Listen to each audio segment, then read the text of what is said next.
All right, so good morning, everybody. Welcome. Hello, my name is Deborah Hurd, and I'm here to welcome you to our final webinar of the fall 2021 semester. Today's book salon is a part of our year-long celebration in honor of the Department of Black Studies' 50th anniversary here at the University of Nebraska at Omaha. In 1968, the first Department of Black Studies was established at San Francisco State University. It came as the result of several years of protests and demands by Black students to have a course of study and body of research that reflected the cultural and social understandings of Black people globally and historically, but which also provided a means for improving the lives of those very same people. Then, as now, it was a time of social reckoning. That reckoning made its way to Omaha, Nebraska. And like at San Francisco State and other campuses around the country, Black students at UNO demanded to be acknowledged and their experiences recognized, and so the protests began.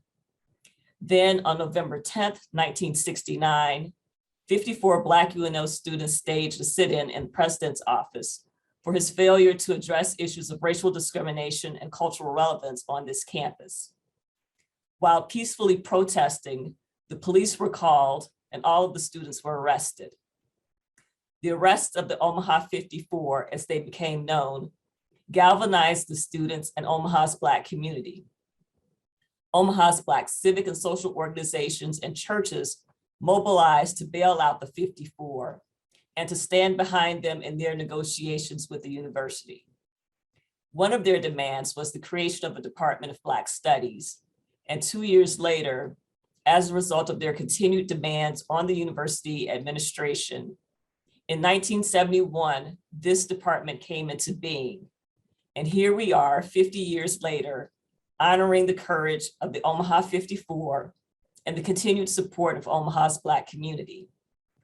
May the work of this department, which is based on the discipline's dual directive of academic research and cultural relevance, continue to honor you both. We salute you and we thank you.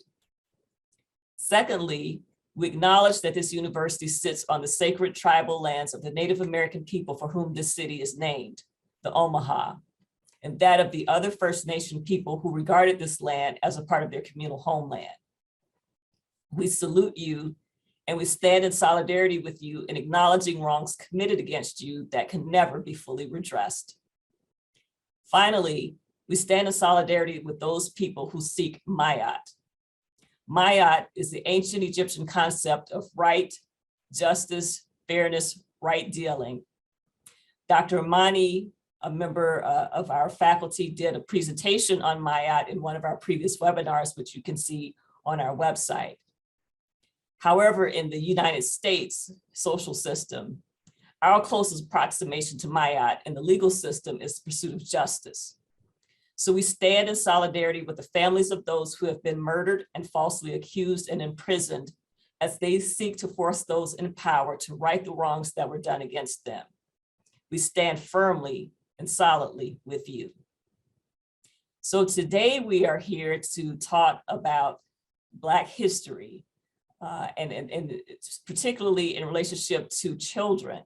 So we know that history is important for all of us, but is vitally important for children, and especially that they get the right history, that the story is told properly. So today we're here with two authors of Black history children's books that will share with us their experiences and talk to us about their books. So first we have Professor Preston Love, who is an adjunct professor in the Department of Black Studies here at UNO. Professor Love earned a Bachelor of Science degree in economics from the University of Nebraska and a master's in professional studies from Bellevue University. Kandasi Chimbiri is a Black history children's book author based in London. So we're so happy to have her here with us today. We have that international experience going on with us today. Kandasi's parents immigrated to London from Barbados in the 1960s. They were part of the large migration of people from the Caribbean to Britain, now known as the Windrush generation. And we will circle back and talk about the Windrush. She was born in London and took her primary education there. But the family moved back to Barbados in the 1980s, where she received her secondary education. She returned to England as an adult, where she has established herself in public and museum education. She has been researching, writing, and self-publishing Black history children's books for the past 13 years. In 2020, Kandasi signed a 5-book deal with children's book publisher Scholastic UK. So with that, I will turn it over to our speakers. We're going to have Professor Love go first. He's in the middle of another event. So we want to give him time to come and talk to us this morning, and then he will circle back when we do the Q&A. Well, first I need to have you tell me how much time I should take. Seriously, I'd like to get a framework of being respectful.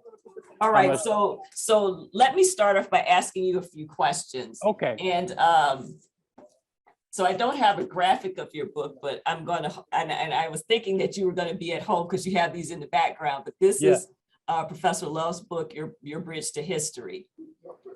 And it's told, the main character is a 15-year-old boy named Caleb, who travels with you on your history tour from Omaha. So can you tell us a little bit about the inspiration for the book and for Caleb, particularly as a character? Well, first of all, let me just say it's a pleasure to be a guest, and I surely throw a shout out to my co-guest. And I want to just say for 5 seconds that I'm in another environment. Where I am is I'm at 24th and Lake, and I'm here with guess what? Members of the UNO baseball team. And we, together with the NAACP and my organization, joined together, and we're giving out gifts, toys to the community. And it's been flowing ever since. I'm in the middle of all of that. That's why I got earphones on. But to answer your question, it's an important question because I have not had writing a children's book on my bucket list. The reason why I wrote a children's book is a long story, but I'm not gonna make it that long. But my concern several years ago was that and my travels in my community, actually in my university class in Black Studies, that our youth, our high school kids, and our kids who have graduated and now we're in college, our African Americans in particular had no clue, so to speak, about our Black history. And that concerned me. It concerned me a lot because I'm sitting as a professor in Black Studies talking to African American students who are just learning or don't know about their own Black history. And I was thinking specifically about the Black experience in America. And so with that, I began to say, what can I do about it? And what I decided to do and have done now for 5 years is I do an annual tour where I take high school kids into the South. We go to Memphis, Birmingham, Jackson, Mississippi, Tuskegee. We go to Selma, we go to Montgomery, we go to Atlanta. And in the process, we teach them face-to-face with Black History Tour. Now, that may sound like I'm answering another question, but it's not. And so I saw the effect and the transformation that we were having with what is now a highly acclaimed tour every year. And I began to feel guilty that while we were doing that for high school kids, we probably needed to plant the seed of literacy and Black history earlier than high school and college kids. And so that inspired me, quite frankly, directly to write the children's book. And we wrote the children's book based on the tour that I just described. The tour, while the kids might enjoy themselves, is a little much for second, third, fourth, and fifth graders to really absorb and process and really have the effect that we want. And so the children's book seemed to be an idea where we could do the two things I mentioned, is plant the seed of literacy, number one, and also begin to plant the seed of their own history. And that's why I wrote the book. And I want to say that, oh, am I so glad that I did, because it has been received so well. Now the book, now that you held up, is really the first of two books. The second book is the same book in bilingual in Spanish. And so there are two books now. But I can talk a little bit more about it, but I wanted to answer your question. Why did I write the book? That is 100% the reason that I wrote it. And now I'm hooked on children's books, reading others, reading your other panelists and other books, because I never thought that that would interest me, because at this age, I don't have children, growing up. And at the age that I didn't, I had children's book, but I surely wasn't being respectful enough to think about that the books should be by Black authors and about things about our culture and our history. But I've learned. So let me ask you a couple more questions. So in one part of the very beginning of the book, Caleb is describing the reason why he becomes involved in the tour. And he talks about you, Professor Love. And he says, and this is a quote, his dream, meaning your dream, is to help make Black youth into future leaders who know and respect their history. Yeah. What do you see is the relationship for youth between leadership and history? Well, let me answer in about three different ways.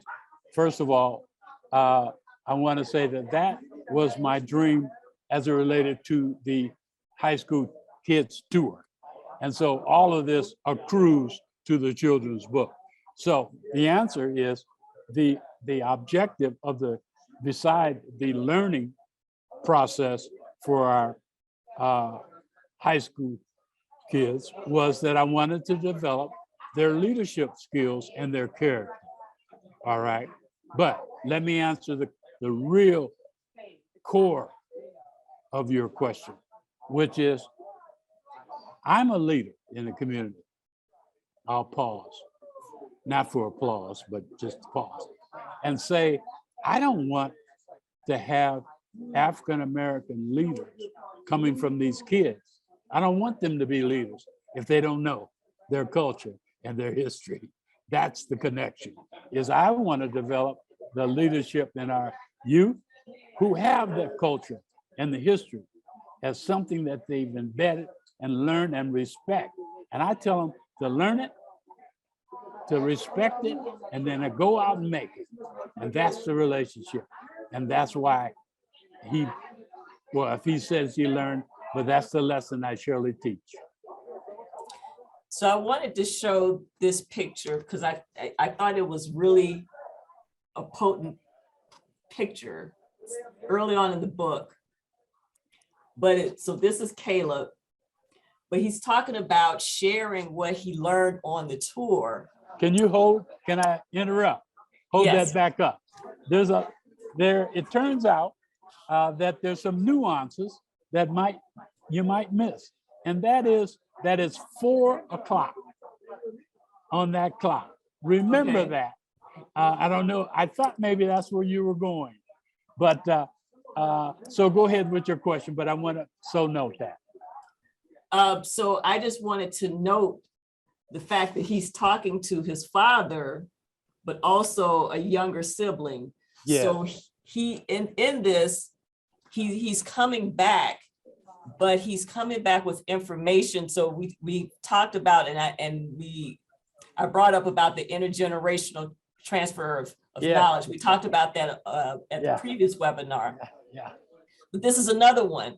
So he's talking to his father, but of course, you would expect his father to know some of this stuff and be able to give him more information. Yeah. But then he's serving as a conduit for passing on information to his sibling. Yes, yes. And I just thought that that was a powerful graphic to show that. But you know something what you've uncovered without realizing it, and I turned my nod to my co-author there in the room, in our Zoom room. I'd send this message to her too. We write these books for children, but there are so many profound messages for adults, and you just hit on one, and that the kids can't pick up that nuance that you just said. But the nuances are there in our books, that things that adults, I commend you for picking that up, because that all of what you said so far was intentional, but a little profound for the third grader, but it's there. And maybe as they learn to read and read again, that they begin to pick up the nuances, and that's when they grow. I'm sure that my co-guest can testify to what I'm saying. And there are more nuances later down the road, even the clock. But I respect your question so much, and I hope that I answered it. But it surely is there. You're correct. And it provides us a way of talking about the metaphor that you use being the bridge. Yeah. You know, so the bridge is in the title. Yeah. You talk about, at one point, Caleb says, I'm going to lead you across the bridge to history. Yeah. And of course, we have the Edmund Pettus Bridge. Yeah. So there's this whole, but Caleb actually acts as this bridge. Yeah. And so I thought that that was really, really profound. And that picture really shows that. Yeah. So one thing that I wanted to note, that the book uses fairly simple language to talk about this. So a child could read it, but the concepts like discrimination and equal treatment under the law. So a child could read that, but not fully understand what it means. So it also is a book that, as far as is the way that I see it, is a family book. Because even though a child could read it, parents need to be engaged to explain these concepts at an age-appropriate level.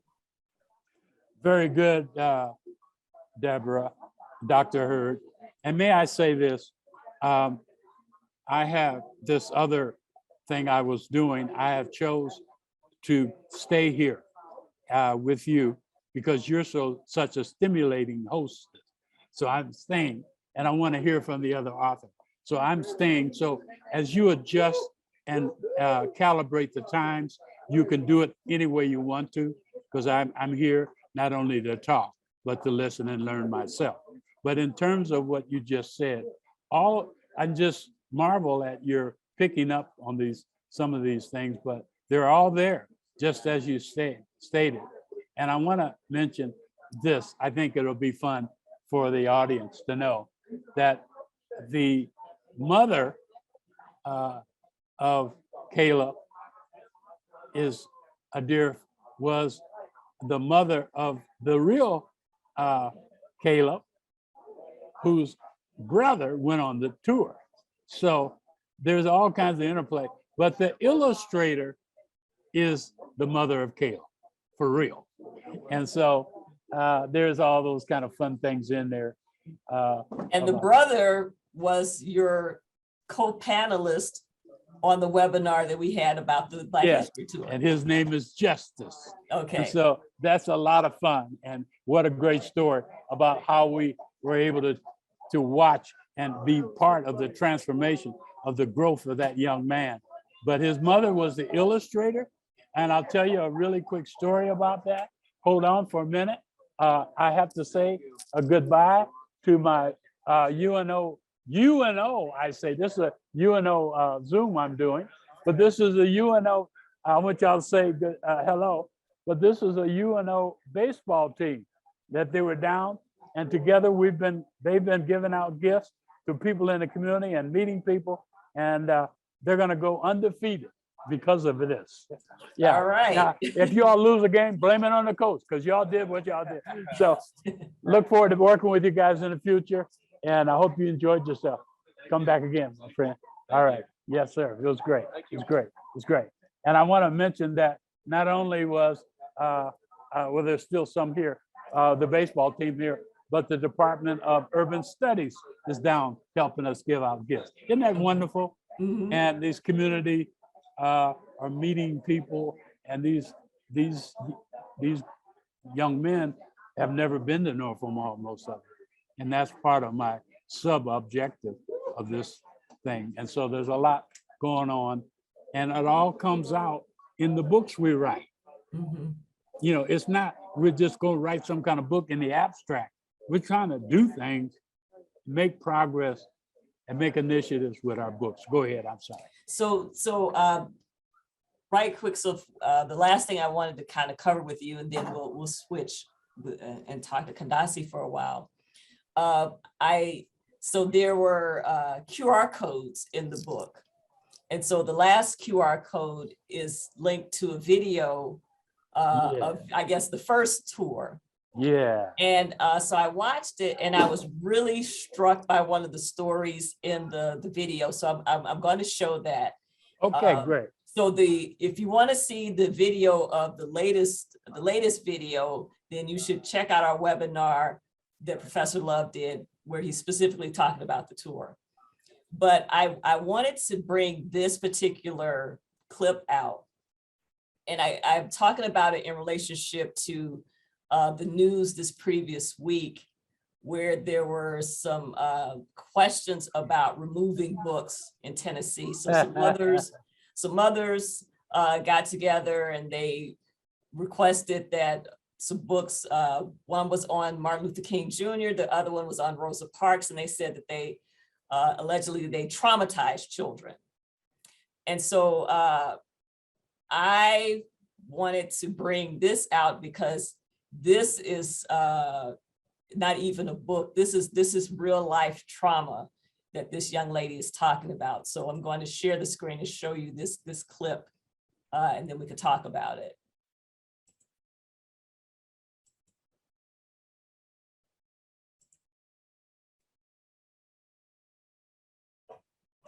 Oh, okay. I have been called the N-word before. Oh gosh, I'm crying now. Sorry.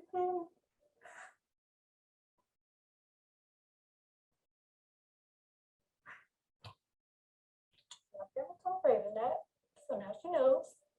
And I never told anyone that actually. It was really hard to deal with actually. I didn't know what to do because, you know, all the teachers were white too, and they were just like push it off, like shrug it off. Oh, I'm crying. I didn't think I was gonna cry. Yeah, they said a lot of bad stuff before. It was a one-day thing. I don't know, we were just hanging out at lunch, and these kids just walked past me. They said it, and I was just like, I didn't know what to do because I was just eating, and I was just really confused because I was new to that school and I didn't know what was happening. I didn't know anyone there. So I kind of just like sat there. Feels like I'm like less human than I should be. Like it just brings us all the way back to the times where we don't want to be, like the 60s, even before the 60s. It's just a bad feeling, really. That's all I can say.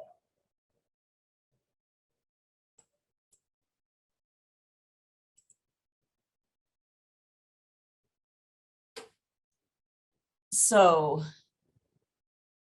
this is like real trauma.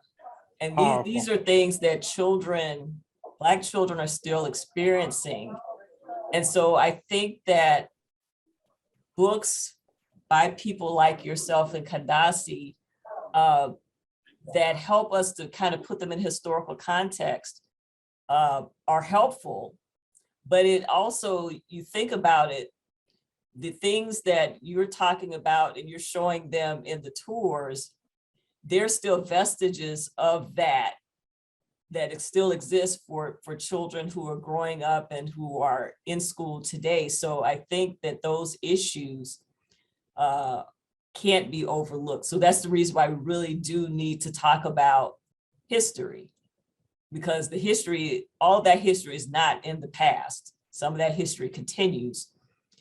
So I wanted to thank you, Professor Love, for including that story in that video clip, because it was very powerful when I watched it. And I think it shows why teaching history is important. Absolutely. And, you know, without getting into a whole nother realm, but you made reference to something that is real today, and that is even the controversy over the diversity plan at UNL, the need for doing what I'm doing right now with the university athletics, is that these young men are exposed to the African-American community for the first time in their lives. They're in a bubble. And so this is diversity. This is not some CRT, critical race theory, bugaboo, boogeyman. This is the real deal. And trauma in that little girl was not staged for a video. It was her life. And so, you know, let's do the best we can. All right, thank you, Professor Love. So now I want to invite Kadasi. We're waiting patiently and excitedly to hear from you. And I'm not going to ask you too many questions because you've got a presentation planned and we really want to see that.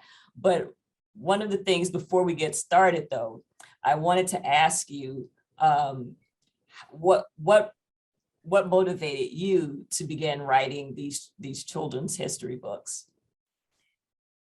So my motivation was probably a little bit negative in the beginning, because I was a little bit angry by the huge gaps that I saw over here in children's books about Black history. I have got some slides at the end that I'm going to show you, but as it was just really incredible to think that here I am in London, which was the center of a huge empire, which at one time included your country.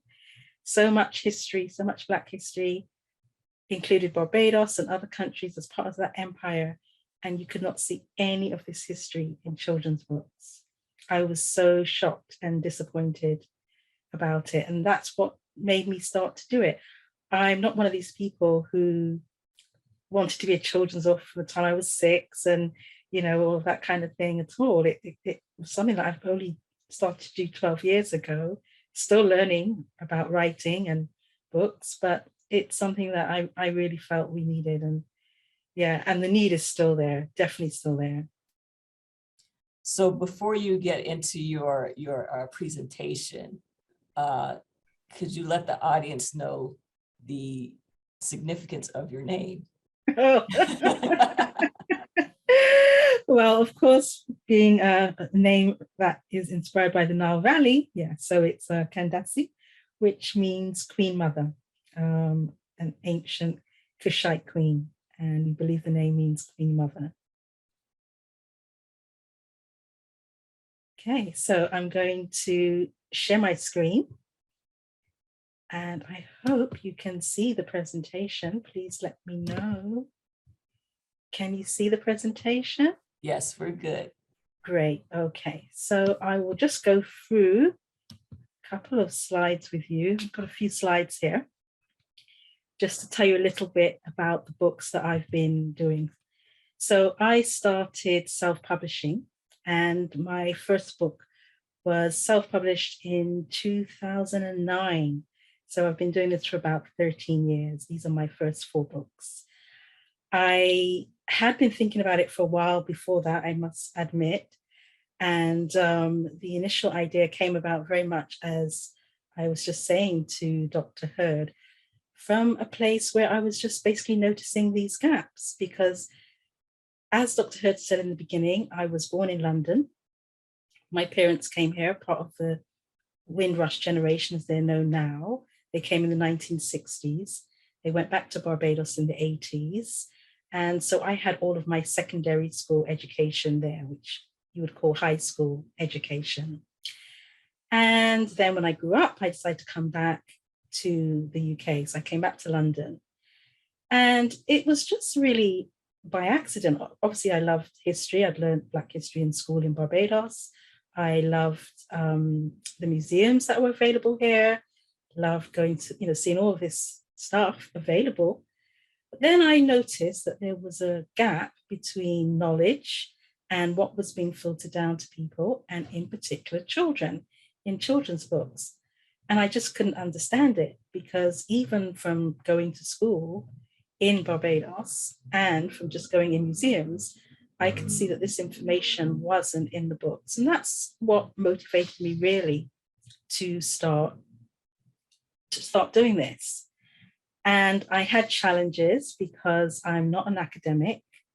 I don't work in the field. And also because I didn't see publishers doing the sort of books that I knew should be there, I didn't think I could actually approach a publisher. And that's why I decided to start self-publishing. And I reached out to various museums and I started to learn from them. I began doing some tours. This is a tour that I used to do on Saturdays at the Petrie Museum of Egyptian Archaeology, which is this museum that is located very close, walking distance of the well-known British Museum. This museum has 80,000 objects from ancient Egypt and the Sudan, 80,000 objects. So it's one of the top 10 museums in the world with a collection of objects from the Nile Valley. And hardly anyone knows it's there. Unless you're actually working in the field, most people don't know it's there. I talk to people about it all the time here in the UK. Most people have never actually heard of it. And so it's that type of thing that began to motivate me and made me think, well, how can we improve it for the next generation? And so through looking at what was available here, and there was a lot available here, through looking at what was missing, talking to people who would talk to me, working with those museums like this one, who were open to someone who's not a trained academic, because some museums are not as welcoming. And that's really how I got started. And the first two books that I wrote and researched and self-published are the two that you see there in the middle. So the first one was Step Back in Time to Ancient Kush, which is a really small activity book. It's only 16 pages. And I could only do 16 pages because that was all that I could afford. But I self-funded the book and I thought, what about doing some of this history as an activity book? So through dot to dot word searches. So little bits of information and then developing the knowledge through the activities. And it sold 4,000 copies. I sold 4,000 copies. And that was with no publicity, completely by word of mouth. That was being self-published right here on this sofa. Well, I had a red sofa then, but right here, and distributed from my spare bedroom here as well. And it's about a very niche topic because it's about the ancient Sudan, which a lot of people haven't heard about ancient Kush. So 4,000 copies wasn't, maybe it's not a lot when you compare to, what you see in the mainstream, but that is still quite a lot for a self-published book. So that really, Nasi, I'm holding up oh, pages great. from the book. Great, yes. So that's just what motivated me and gave me the confidence really to continue. And then I did my next book, which was the story of early ancient Egypt. And I'll hold that one up because maybe you haven't got that one. Maybe you do actually. So that was my next book. So now a color book, with some of the artifacts as well as illustrations. And what I wanted to do with this book is place ancient Egypt in an African context and talk about the origins of ancient Egypt, because again, that was something that I wasn't seeing in the children's books. The third book, which is the one on the left, Secrets of the Afro Cone, 6,000 years of history, 6,000 years of art and culture. That one was also self-published and self-funded. But now I had been asked to write that book. The museum, the Fitzwilliam Museum, which is part of the University of Cambridge, had an idea in 2013 to do an exhibition. It was a 3-month exhibition called Origins of the Afro Cone.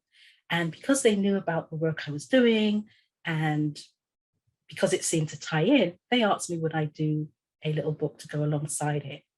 And this was the first time I had the opportunity to work in depth with the museum on an exhibition. And this was really something that was very exciting and something that unfortunately doesn't happen enough, where museums reach out to people in the community and work with them so that they can learn and we can learn as well. And the exhibition idea came about because they realized they had a comb from ancient Egypt, which is the one you can see on the right-hand side from thousands of years ago. And they were looking at the similarities between that comb and the more modern black-fist comb, which you can see on the left-hand side with the black fist. And so the exhibition used many of the artifacts here in the UK, which, as I mentioned before, are plentiful. And it looked at combs, not just Afro combs, but other types of combs as well, other types of African combs throughout millennia and throughout many places as well. So Africa going into the diaspora.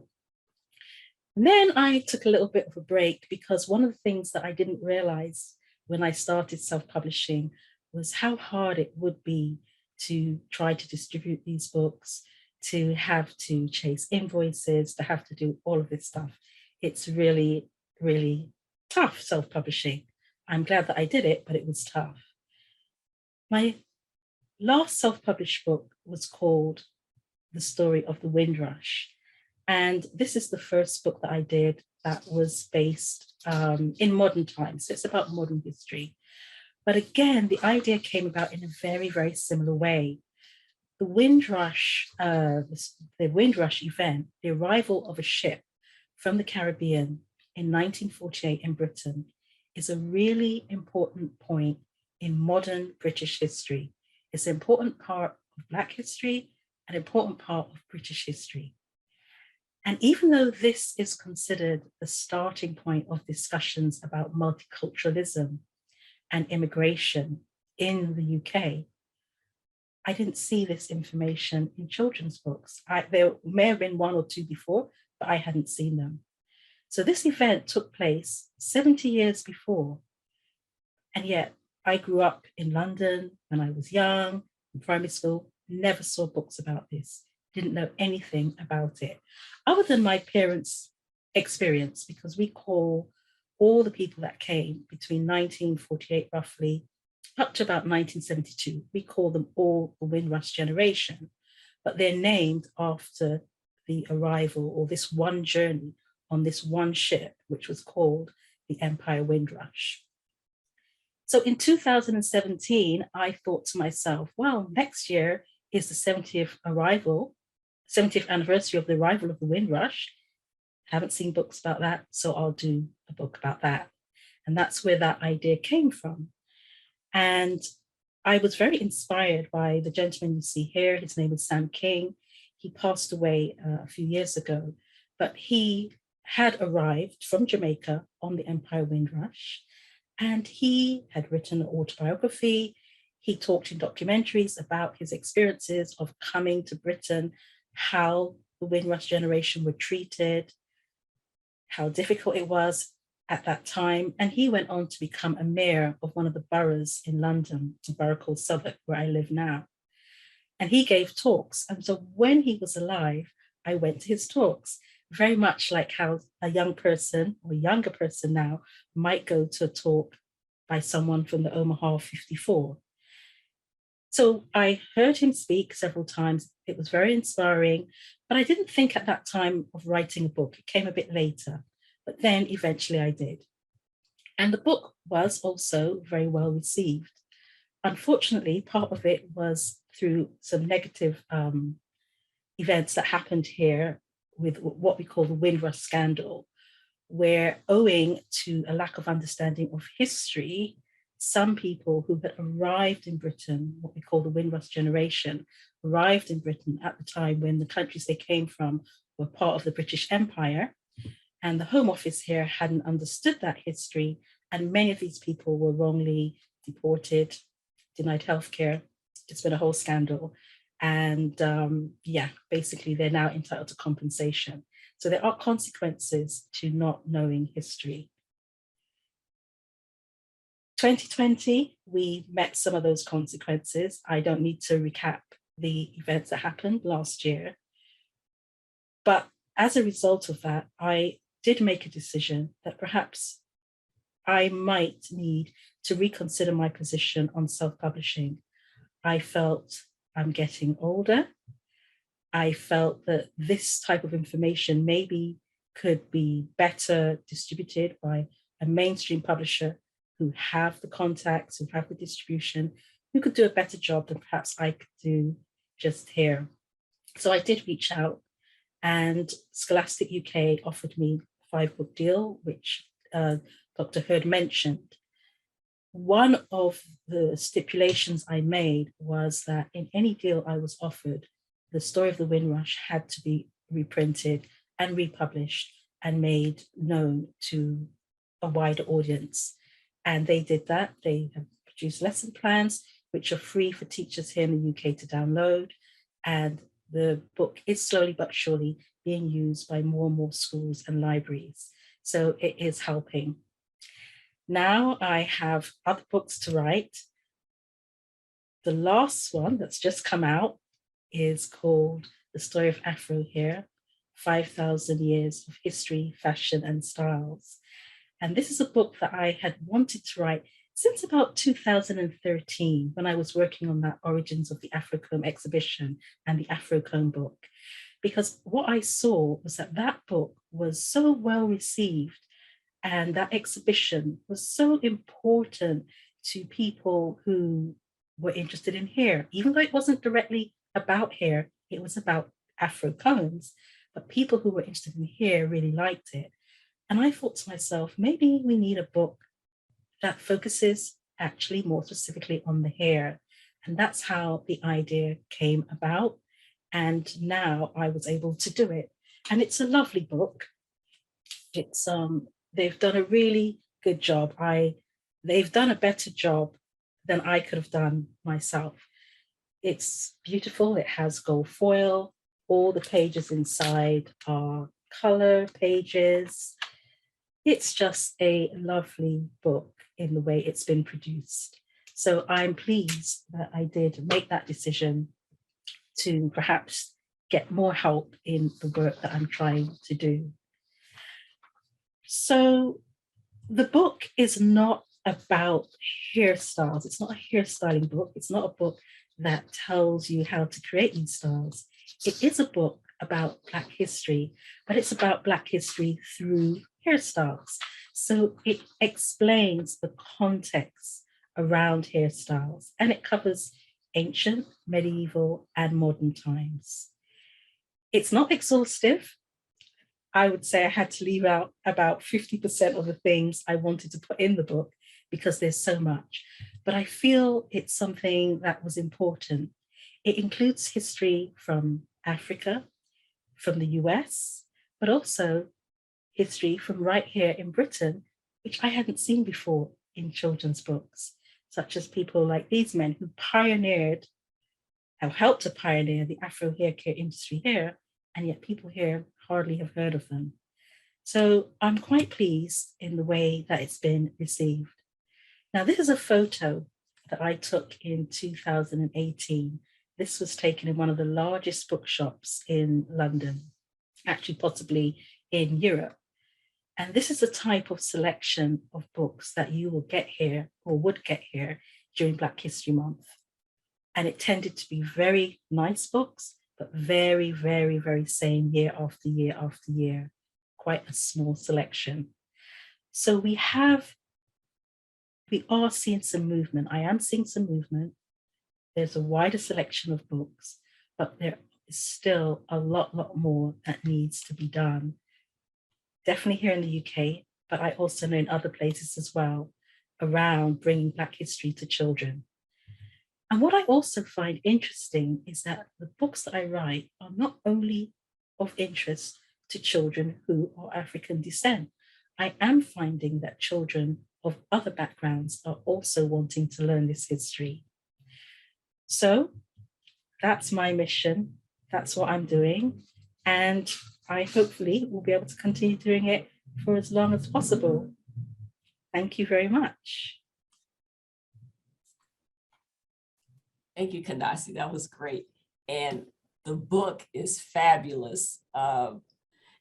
So I guess you had a different illustrator, and we'll talk about, how you get books illustrated. But I was going through this. It has, photos, but also drawings. It's just a really rich mix of different kinds of media in the book. But what I really enjoyed about it is the fact that there's so much history in the book, so it's not just about the history of hair or the history of hairstyles, it's Black history.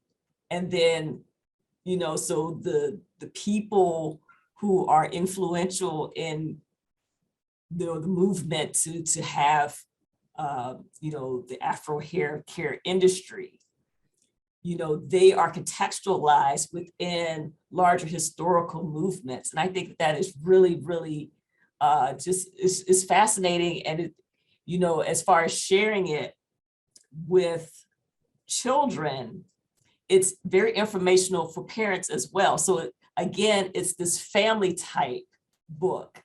The children can read it, but I think it's better when it's done in cooperation with the parents or grandparents or aunts or uncles. There's an adult there, they're reading together, because it's that kind of book. I agree. And actually, I would say about half the people that buy the book, because when I'm signing or whatever, they tell me that they're buying it for themselves, and they're adults. And I ask them why, and they say, because we never learned this. So yes. Yeah, so I think, but that's what I think what Professor Love was saying at the beginning. I mean, I was off camera, but I was really nodding when he was saying, that when you write books, you're writing them for children, but you're also kind of putting things in them for adults as well. Mm-hmm. And I was really nodding when he said that, because that is true. That is true. Yes. So, and I had just, my Secrets of the Afro Comb book had come a few days before I got the other book, and I could see how well they complement each other, and because I did, and I put in the chat the links to some of the exhibit videos of the Afro Comb exhibit, which was really, really well done. I mean, I didn't get to see it in person, but I saw the videos of it, and it was really, really well done. So I want to ask you, because I know that the Secrets of the Afro Comb book came out of that kind of exhibition setting. The Ancient Kush book you did really kind of working out of the Petri, because there are a lot of graphics that have to deal with specific types of pottery. Yes. So I want to ask you about the relationship of the museums to books, because that's another whole aspect of these books, is that children can be taken to a museum and like, okay, can you find this kind of pot, so what is that relationship? Because it's more than just activities within the book. There are activities that you can actually go to a museum and work out. Yeah, definitely. I mean, I would say definitely my first three books. I very, very much wanted, as you said, for children and adults to be able to go to the museums and see these artifacts. Because, like I told you, I mentioned the Petrie specifically, which people don't know about. But there's so many museums in the UK. They're free of charge. You don't have to pay to go to museums here. And obviously you pay if there's a particular exhibition, some will be charged, but to actually go into the museums, they're free. And when I came here from Barbados, you know, a little island, ex-colony, coming here and seeing all of this, I was just blown away. But then I was even more blown away in a bad way when I realized that people just are walking past these things, they don't know what they are, they don't see any connection to Black history. So that's why I wanted to do the books in that way, so that each book is not the be all and end all. I never ever want to write the definitive book on anything. That's not what I can do anyway. The books are written to start the learning process, not to end it. It's to start it and then tap into other medium. And museums are great, but they're also documentaries. There are other things that you can do to learn. There are podcasts now, there's so much. So it's just a vehicle to start that journey of learning. That's the way that I try, that's what I try to do, really. Mm-hmm. And if you don't live in a major city that has a large museum, a lot of the museums now have their things online. Yes. So I know when I taught the Ancient African Civilizations course, my students, I provided them with all of the major museums in the world, not just in the US, you know, like including like the Louvre, but they could go onto their websites and actually see these artifacts. That's right. So that's something Yeah. that, yeah, so that's an interactive thing that parents can do with their children is, you know, doing some of that work. If they can't go in person, they can at least go online and find these artifacts. But I wanted to ask you, so growing up, is that something that you did with your parents? Did they talk about history, or, because I mean, just your fascination with it, it almost seems like, oh, wow, maybe her parents they took her to museums when she was small. My parents, they came here in the 1960s and they both had to work really, really hard, like many immigrants. They had sometimes two jobs or they worked shifts. They worked so hard and they didn't come from a type of background where they really knew about museums. They knew about books. That's why I'm not being a great host. Yeah. Hey, Professor Love. They knew about books. So, you know, they would do that, but no, they didn't have the time. And it wasn't that type of a life. You know, it wasn't like now where you think about taking children out to all these different, excursions and days out. That just wasn't the sort of life that we had, not when we lived here. And then obviously in Barbados, like most post-colonial societies, a lot of your history is here in the UK, you know? Mm-hmm. So that's, I think, why when I did come back here as an adult, having had that secondary education in Barbados, I think that is why I can actually see, wow, there's all of this available. Because sometimes when you see everything available around you, you just take it for granted. Maybe you don't realize how important it can be or the potential of it. So I think in a way, that's probably what helped me as well to realize what was missing and how much of a difference it could make, you know? So what was the, some people will say like the aha moment, but, you know, so coming back from Barbados and going to the museums, I mean, because still there are a lot of people that would come and still not go to the museums, or they go to the museum and be like, oh, so what? So what was it for you that was, you know, was like, oh, this is what I've been missing all my life? I don't know if there was one particular moment, but there is a museum called the National Portrait Gallery. Maybe this could have been it. It's hard to remember specific moments. I think it was for me more of a process. Mhm. Obviously, I was enjoying the museums, but I was enjoying them on a personal level. It was more when I went into the bookshops and then saw the gap in the children's books that then made me think, oh, I need to do the children's books. But I think one moment that stood in my mind was I went to the National Portrait Gallery and I was walking around this gallery that they have, and they have all these paintings. And then I saw a painting of a man from Barbados, and he's actually on our money. And I recognized him. I sort of did like a double take, and I've forgotten his name now, which is really bad. I think it's Samuel Jackson Prescott is his name. But anyway, he's on our money, the money in Barbados. And I thought, wow, and that is the only known painting of him. And it isn't in Barbados, it's here in London.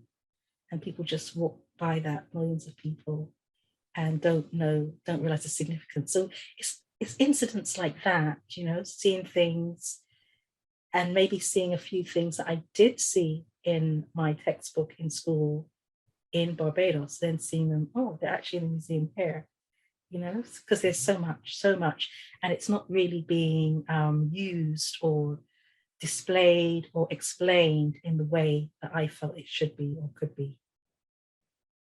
So going back to, and I guess I could use Professor Love's metaphor about the bridge. How has your work been a bridge, not just in the UK, but maybe also in Barbados, which, let's give a shout out to Barbados for becoming an independent republic. Yeah, a few days ago, 30th of November. Yeah, exciting time. I would say the bridge is still being built. I still feel there is a lot to do, a lot more to do. I don't even feel that it's even started yet. I just think it's just right now at the beginning. Because when you think about it, it was only last year, 2020, that there was this big aha moment. Oh, we need to start doing more of these books. We need to start. Yeah, people have been saying that for I was saying that for 12 years, and I'm not the first. There people have been saying this for decades before and generations before, So the bridge bit hasn't even started here yet, really. And so thinking about Black history in the UK. So Black History Month there is in October. So you have full 31 days.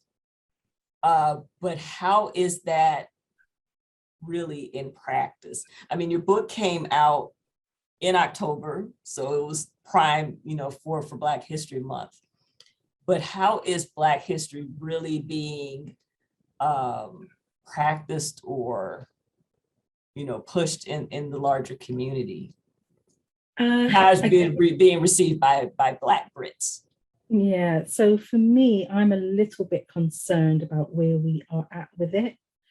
We do have a Black History Month in October, and it's good that we have it because it does make people start to think, oh, we need to do something. So you do get some stuff, but it is way, way, way, way lower than it should be. It's not really very good.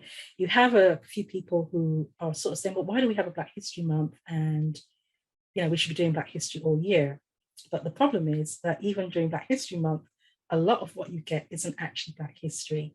So it's kind of a papering over with maybe things about diversity and the other things that you should be doing all year. And then in October, when you should be doing Black history, that's when you're getting the other stuff that you should be doing all year. And again, because there is so much available and so much that can be done, it's quite frustrating to see that it's not being done. But there are people who are trying, and it will grow. But I mean, in terms of even having Black studies departments like you have, like we're talking today, we're 50 years behind. It's only a few years ago that we started to even get that here. So, yeah, there's a lot to be done and a long way to go yet. So, and I see Professor Love is doing another talk, but I wanted to ask. Okay. I wanted to ask. ask both of you kind of a final question about the whole process of being a writer and self-publishing, because, and Kandasi, you have a full-time job. So, you know, that balance of being able I beg your pardon. I do, yes. So that balance of finding the time to you know, get a project off the ground, you know, selecting the topic and getting it completed, finding illustrators, because you had to do that when you were doing your own publishing. So what is that process like? I mean, I don't know if we have any aspiring writers on or that will view this later, but you know, what kind of was your process, especially when you started out? Because I can't imagine when you wrote your first book, you're like, okay, so I have the words. Now, how do I actually make this into a book? Yeah, it was very much like that. I mean, my process, even now, I still feel the process is to have no process. It just, I wish I could say, oh, I wake up every morning at 6 and I do this, but I still try to find a process. Every book just seems to happen in a different way. And sometimes it spurts, sometimes I am more organized and I do it bit by bit. Sometimes it's just more all in one go. I feel like I'm still working out the process. But in terms of the topic, there's never a shortage of that, because every book I do, I want it to do at least one of three things. I want it to be something that is new, something that is different, and something that will fill those gaps. And ideally all three, but at least, you know, one of those three things.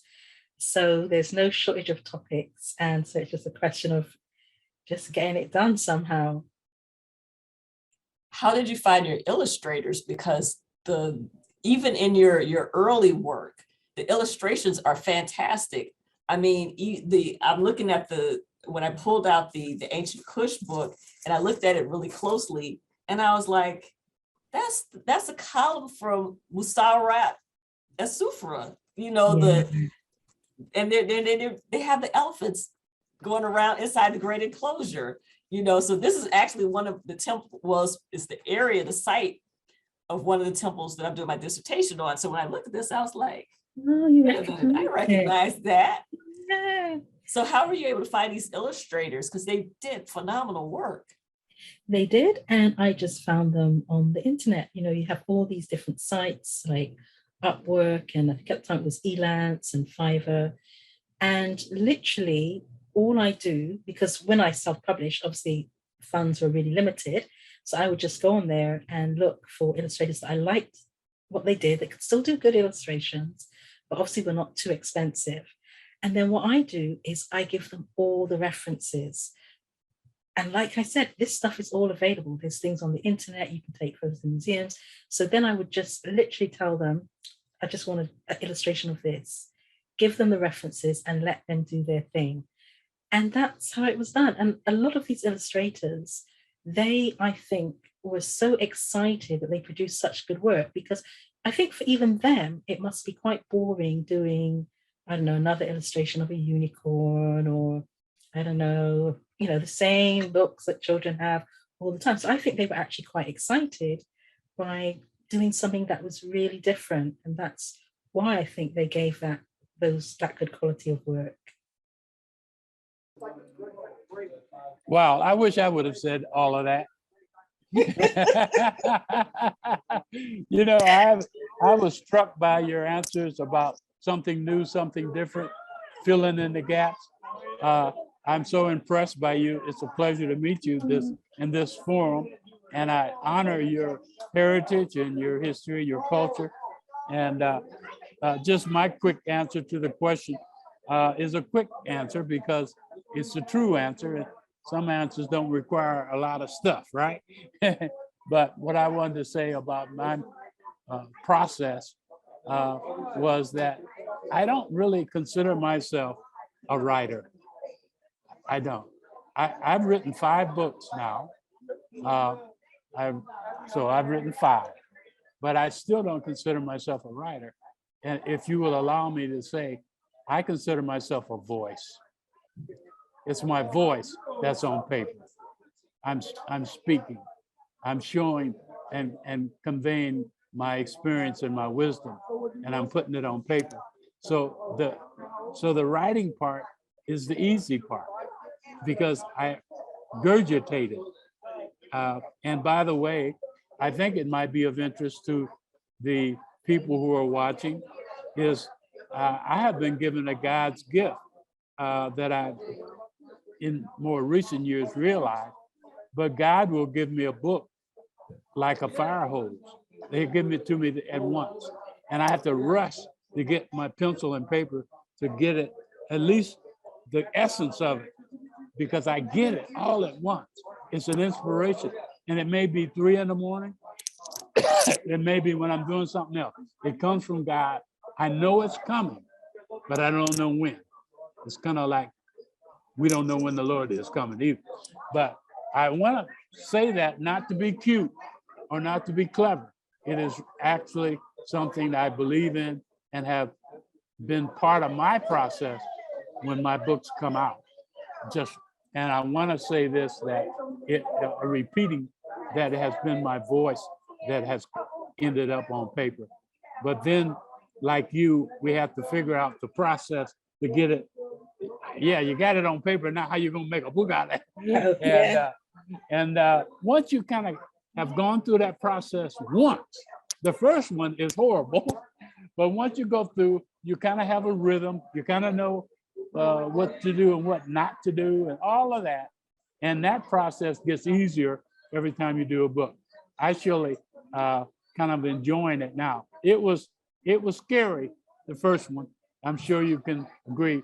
And once you go through all that, you say, ain't nobody gonna buy this book. I know, right? Yeah. And when people begin to purchase your book and read it and give you feedback, there's no greater joy. Yes. There's no greater joy. And Yes. so I commend you in your voice. I commend you in your voice. Thank you. That means a lot. Thank you. All right, so I guess we're getting near the end. If anyone has any questions or anything, you can put them in the chat. But I just wanted to say that our next webinar, so this is the end of our 2021 series. We will kick off 2022 with our first webinar on Thursday, January 27th at 6:00 p.m. We will have Dr. Mario Beatty of Howard University. He will be giving us a proper disciplinary introduction to what Black Studies actually is and what it is not. So I think that's going to be very, very powerful. So we're going to have presentations all throughout the month of February, going into March and even April. So we want to invite all of you to come out for that. Any webinars that you've missed are on our website, so you can go on to the Department of Black Studies 50th anniversary, hit the 50th anniversary link, and all of our webinars will be listed. And even this one should be up sometime next week. So in closing, I want to thank all of our faculty who have participated throughout the semester, giving us lectures, giving of their time to present with us. We want to thank our guest lecturers that have been a part of our series as well.